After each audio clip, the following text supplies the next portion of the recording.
Iran போர் காரணமா ஒரு மாசத்துக்கு மேலா வளைகுடா நாடுகள்ல இருந்து எல்பிஜி, கச்சா எண்ணெய், உரம் மாதிரியான முக்கியமான பொருட்கள் இந்தியாவுக்கு சரியாக வரல.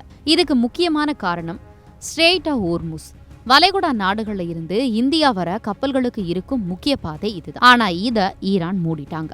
எங்களோட அனுமதி இல்லாம எந்த கப்பலும் இந்த வழியா வரக்கூடாது, வந்தா அழிச்சிடுவோம் அப்படின்னு கடுமையா எச்சரிக்கையும் கொடுத்திருக்காங்க. இதனால பாதுகாப்புக்காக பெரிய நிறுவனங்கள் யாருமே அந்த வழியா கப்பல் அனுப்பவே இல்லை. இந்தியா மாதிரி சில நாடுகள் மட்டும் ஈரானோட அனுமதி வாங்கி சில கப்பல்களை பாதுகாப்பா அனுப்புனாங்க. இதே நேரத்துல யுனைடெட் ஸ்டேட் மற்றும் ஈரானிடையே அமைதி பேச்சுவார்த்தை தொடங்கியிருக்கு. இதனால ஓர்முஸ் ஜலசந்தி விரைவில் திறக்கப்படும் அப்படின்னு எதிர்பார்ப்பு இருக்கு. அது திறந்தா இந்தியா, இலங்கை, பாகிஸ்தான் மாதிரி நாடுகளுக்கு இருக்கும் எரிபொருள் பிரச்சனைக்கு ஒரு தீர்வு கிடைக்கும். ஆனா இங்கதான் ஒரு பெரிய பிரச்சனை இருக்கு.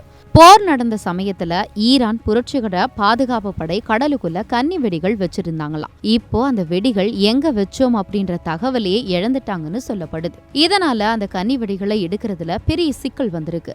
இததான் த நியூயார்க் டைம்ஸ் செய்தியும் சொல்லுது. ஒருபுறம் அமெரிக்காவும் மற்ற நாடுகளும் ஜலசந்தி திறக்கணும், எண்ணெய் போக்குவரத்து சரியாகணும்னு அழுத்தம் கொடுக்குது. ஆனா இன்னொரு பக்கம் கப்பல்கள் அந்த வழியா போகும்போது கன்னிவெடிகள்ல சிக்குனா பெரிய விபத்து நடக்க வாய்ப்பு இருக்கு. கப்பல்கள் வெடிச்சு சிதறி போயிடும் அபாயமும் உருவாக்கி இருக்கு. போர் தொடங்கிய மார்ச் முதல் வாரத்திலேயே ஈரான் சின்ன சின்ன படகுகள்ல போய் இந்த கன்னிவெடிகளை பல இடங்கள்ல வச்சிருப்பதாக அந்த செய்தி சொல்றது. ஆனா எந்த இடத்துல வச்சோம் அப்படின்னு பதிவு பண்ணாததால இப்ப அதை கண்டுபிடிக்க முடியாம திணறாங்க. இந்த நிலைமையில ஜலசந்தி திறந்தாலும் அந்த வழியா கப்பல் ஓட்டுறது ரிஸ்க் தான் அப்படின்னு சொல்லப்படுது. இதுக்கிடையில ஈரான் புரட்சிகர பாதுகாப்பு படை இந்த ஒரு பகுதி மட்டும் பாதுகாப்பானது, அந்த வழியா கப்பல்கள் வரலாம் அப்படின்னு ஒரு பாதையை காட்டியிருக்காங்க. மொத்தத்துல பார்த்தா இந்த விஷயம் இன்னும் பெரிய பிரச்சனையா மாற வாய்ப்பு இருக்கு. உங்கள் சத்யாவின் தமிழ் புத்தாண்டு சூப்பர் ஆஃபர்